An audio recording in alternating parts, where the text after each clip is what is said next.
brief overview of the InsightFinder data ingestion process. InsightFinder uses stream processing to ingest and analyze machine data of all types: logs, metrics, events, traces, changes, and incidents.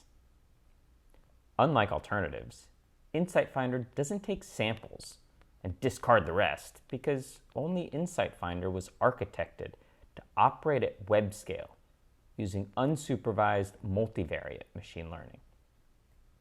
The process of integrating InsightFinder with new data sources is simple.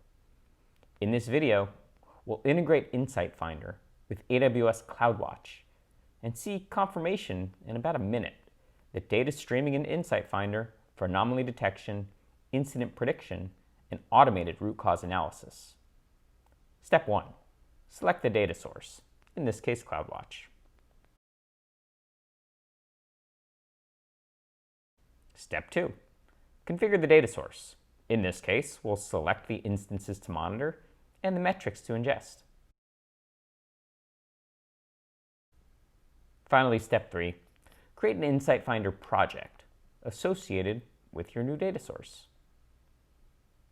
Just like that, your InsightFinder project is live, it's collecting data and detecting anomalies. Your path to zero downtime is minutes away.